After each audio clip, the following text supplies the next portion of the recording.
कक्षा 9 की आपकी जो प्रश्नावली 7.1 है, अब उसके हम 7वें वाले क्वेश्चन को इसमें हम सॉल्व करते हैं। इसमें लिखा है ए बी एक रेखाखंड है, यानी ए बी एक आपका कोई लाइन सेगमेंट है, ये रहा ए बी, ठीक है। और पी इसका मध्य बिंदु, ये जो पी है उसका मध्य बिंदु यानी मिड पॉइंट है। कहने का मतलब ए से पी तक जाओगे, अगर 5 कदम जा रहे हो तो पी से लेके बी तक भी 5 कदम में ही आप वहाँ पहुँच जाओगे। तो ये दोनों ए पी और पी बी आपके बराबर हैं, ठीक है। चलिए उसके बाद डी और ई, जो डी और ई हैं, डी और ई इसी रेखाखंड ए बी के एक ही ओर स्थित दो बिंदु हैं, यानी ई और डी इस ए बी के एक ही तरफ यानी उसी तरफ एक ही साइड स्थित कोई दो बिंदु हैं, जो कि इस प्रकार से हैं कि अगर एक हमारा कोई एंगल बनता है, कौन बनता है, बी ए डी। कौन सा एंगल बनता है, बी ए डी। कहना कहाँ बना है सर, तो ये रहा बी, ये रहा ए, बी ए डी, सॉरी यहाँ से बी ए डी, ये वाला जो एंगल बन रहा है ये वाला एंगल, और एंगल ए बी ई, कहाँ ए बी कहाँ है, ए बी ई, ये वाला एंगल, ये दोनों एंगल आपस में इस तरीके से क्या हो जाते हैं, बराबर है। वो इस प्रकार से ऊपर हमारे लिखे हुए हैं इस ए बी लाइन के ऊपर, ठीक है। और साथ में जो एंगल ई पी ए है, एंगल ई पी ए किधर है, एंगल ई पी और जो ए है ये वाला जो एंगल है आपका, और जो एंगल डी पी बी है, डी पी बी यानी ये वाला जो एंगल है, ये एंगल आपका क्या है, इसमें बराबर है, यानी ये एंगल भी बराबर और ये एंगल भी बराबर। अब उसके बाद उन्होंने हमसे ये कहा है कि आपको ये बताना है, दर्शाना है कि जो ट्राइंगल डी ए पी होगा, कहना डी ए पी है किधर, देखो ये रहा डी ए पी, ये डी ए पी। अब देखो ध्यान देने वाली बात ये है कि इस वाले क्वेश्चन की तरह इसमें भी आपके दो, देखो ये कौन बराबर है, और उसमें इसी पी पर ये एंगल है, ये बीच में ये जो एंगल जा रहा है वो भी है, और ये भी, ये तीनों एंगल पी ही हैं, ठीक है। इस एंगल पी के 3 हिस्से कर दिए गए, उन 3 हिस्सों में से 2 हिस्से आपके बराबर हैं। अगर हम क्या करते हैं कि इस वाला ये जो एंगल था आपका, अगर इस वाले में, यानी कौन सा वाला हम कहें, जैसे जो ए पी ई है, इस ए पी ई में अगर इतना और हम जोड़ दें और इस वाले में भी इतना जोड़ दें, तब भी दोनों बराबर होंगे, क्योंकि पहले से दोनों बराबर थे, उन दोनों में ही हमने इतना इतना और जोड़ दिया, ठीक है कि नहीं। तो इसमें होगा क्या, इसको इस तरीके से लिखने पर हो ये जाएगा कि जब हमारे ये जो दो त्रिभुज बनेंगे, क्या ना कहाँ बनेंगे ये दोनों त्रिभुज, देखिए हम आपको बताते हैं। डी ए पी किधर है छात्रों, डी ए पी, यहाँ से आप आएंगे, यहाँ से आप इस तरीके से खींचेंगे, ये आपका इधर जाएगा, इसको थोड़ा सा और आपको ऊपर ले जाना पड़ेगा, फिर इधर आपको खींचना पड़ेगा, ये गलती बन गया ये।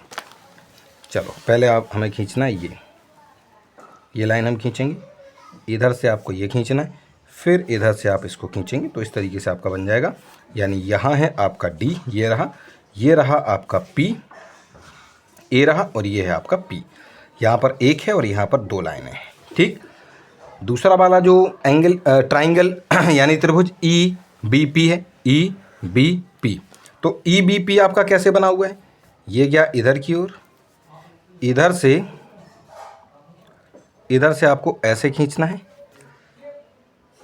और फिर इधर से आपको इस तरीके से इसको यहाँ मिला देना है, ठीक है कि नहीं। थोड़ा ये सही नहीं बना है, चलो यहाँ दोबारा बनाते हैं इसको।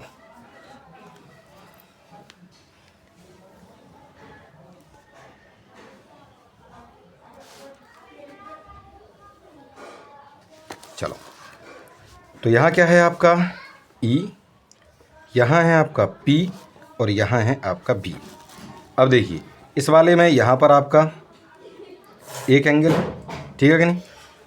अच्छा यहाँ पर ये देखिए, देखो यहाँ पर 2 लाइनें मैंने गलत खींच दी हैं, क्योंकि इस P का केवल इतना सा हिस्सा ही इसके बराबर था, ये इतना सा हिस्सा, जबकि ये जो P है ना, ये जो यहाँ पर ये जो P लिखा हुआ है उसमें ये तो है सो है, लेकिन साथ में इतना एंगल और इसमें जुड़ गया है, तो मुझे 2, हालांकि वो बराबर हो जाएंगी। ये वाला जिस पे यहाँ पर भी देखो ये जो 2 खिंचा हुआ है, उसमें हम कर क्या रहे हैं, देखिए इस वाले एंगल में इतना ई पी डी, ये वाला इसमें हम इतना ये भी जोड़ देंगे, तो ये आपका बन के तैयार हो जाएगा।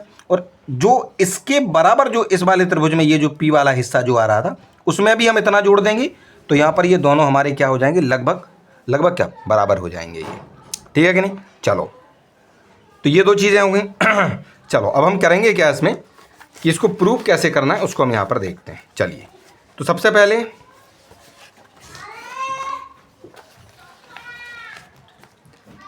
तो हम चलेंगे पहले वाले त्रिभुज DAP में, ये जो आपका DAP है, और आपका जो त्रिभुज EBP है, EBP ABPA, इन दोनों के दोनों त्रिभुजों में, इन दोनों त्रिभुजों को आपको सर्वांग यानी कि सिमिलर इसमें प्रूफ करना है। कहना सर ठीक है, करेंगे। तो सबसे पहले EPA, कहाँ EPA, E कहाँ है आपका,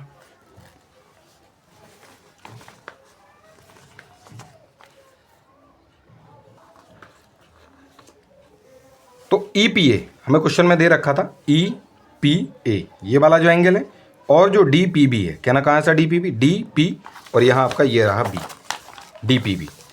ये जो DPB है ये दोनों आपस में क्या है, बराबर है, ये वाला, ठीक है कि नहीं। चलो, तो इसमें हम क्या करें, दोनों और EPD को और जोड़ दें, यानी इस वाले में भी, यानी इसमें भी, ये जो आपका एंगल था इसमें भी हमने क्या किया कि आपका EPD जोड़ दिया। EPD जब हम जोड़ेंगे इस वाले में तो ये पूरा बड़ा वाला यानी APD बन जाएगा।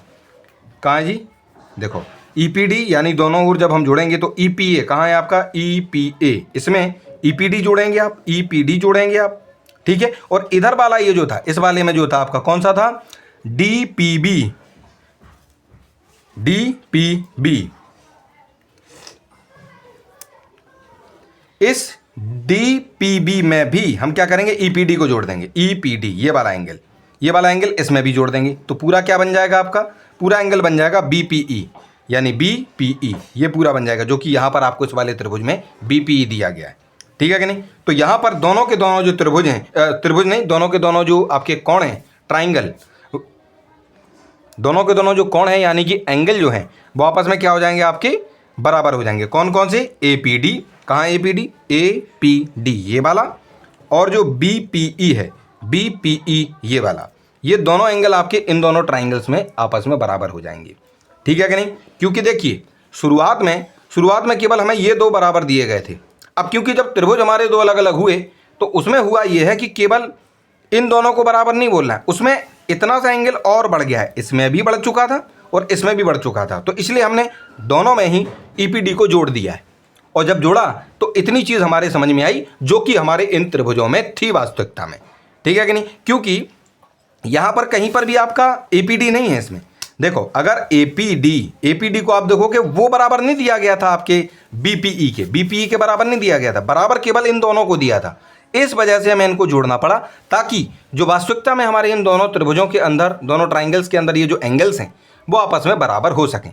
क्योंकि ऐसा अगर हो जाएगा तो दो एंगल हमारे बराबर इसमें आपको देखने को मिल गए, ठीक है कि नहीं। चलिए खैर इसको हल कैसे करेंगे और इसके आगे देखते हैं। तो त्रिभुज DAP और EBP में, इन दोनों के दोनों त्रिभुजों में क्या देखेंगे हम कि जो एंगल A है और एंगल B है, देखो शुरुआत में एंगल A और एंगल B वो आपको क्वेश्चन में ही दिए गए थे कि आपके क्या हैं, ये दोनों के दोनों आपके बराबर हैं।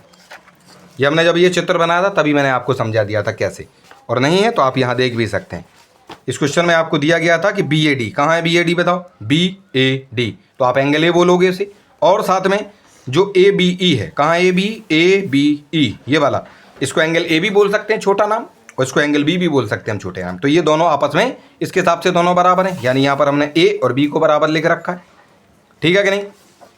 AP और PB, कहाँ AP, देखो ये जो AP है और ये जो PB है, हमारे क्वेश्चन में ही उन्होंने ये कहा था कि जो AB जो आपका रेखाखंड था, ये जो लाइन सेगमेंट था, P जो है इसका मिड पॉइंट था, यानी कि मध्य बिंदु था। जब ये मध्य बिंदु होगा तो AP और जो PB है वो बराबर होंगे, ठीक है कि नहीं। तो जो AP है और ये जो आपका PB है ये दोनों बराबर होंगे, क्योंकि बराबर मध्य बिंदु यहाँ लिख रखा है कि जो P है वो रेखाखंड AB का मध्य बिंदु है, ठीक है कि नहीं। यहाँ लिखा है कि जो P रेखाखंड AB का मध्य बिंदु है, यानी P is mid point of AB। आपको लिखना भी है कि ऐसा क्यों, आपने बराबर लिखा क्यों इसे। दूसरे नंबर पर APD और BP, जो APD है APD ये, और ये जो BPE है ये अभी हमने इसको सिद्ध किया था, यहाँ लिख दिया हमने कि सिद्ध किया। अभी हमने यहाँ पर देखो इसको प्रूव किया था, यहाँ पर हमने प्रूव किया था कि ये दोनों बराबर हो गए हैं जब हमने इस वाले कोण को इसमें जोड़ा था, दोनों ही कोणों के अंदर, ठीक है कि नहीं। चलो, तो जब हमारे दो त्रिभुजों के बीच में दो कोण बराबर हों और साथ में बीच वाली भुजा अगर आपकी बराबर है, तो ऐसी स्थिति में दोनों के दोनों त्रिभुज क्या हो जाएंगे, आपके सर्वांग सम यानी कि कॉन्ग्रुएंस हो जाएंगे। कारण रूल है एंगल साइड भुजा, ये क्या लिखा एंगल, हाँ कोण भुजा कोण, सर्वांग समता नियम यानी कि angle side angle congruency rule के हिसाब से ये दोनों के दोनों जो आपके त्रिभुज हैं वो आपस में हो जाएंगे कॉन्ग्रुएंस यानी आपके हो जाएंगे सर्वांग सम सिद्ध। ठीक है जी। चलिए उसके बाद फर्स्ट वाला जो पार्ट है वो तो हमारा होता है खत्म। सेकंड वाले पार्ट में उन्होंने कहा कि एडी और बी को आप बताइए कि ये दोनों बराबर हैं। एडी, ये जो एडी है और ये जो बीई है ये एक दूसरे के क्या होगी, ये एक दूसरे के हो जाएगी जी सर्वांग सम त्रिभुज, ये संगत भाग होंगे, ये दोनों संगत भाग होंगे यानी कि करस्पॉन्डिंग पार्ट होंगे। और जब कभी दोनों के दोनों अगर दो त्रिभुज कोई आपस में सर्वांग सम यानी कॉन्ग्रुएंस होते हैं तो उनके जो सर्वांग सम त्रिभुजों के संगत जो भाग हैं, मैंने यहाँ पर एक कोण यहाँ गलत लिख दिया है, यहाँ पर आपको भाग लिखना है। सर्वांग सम हिस्सों के, सर्वांग सम त्रिभुजों के जो संगत भाग हैं वो आपके क्या होते हैं, बराबर होते हैं, यानी CP/CT आपके उसके ये जो थ्योरम होती है उसके हिसाब से आपस में AD और BE आपके क्या हो जाएंगे, बराबर। तो इसके सेकंड वाले पार्ट में भी आपसे जो पूछा गया था उसको भी आपने यहाँ पर जो है बता दिया है। तो इस तरीके से ये जो 7 क्वेश्चन है वो भी आपका यहाँ पर सॉल्व हो जाता है।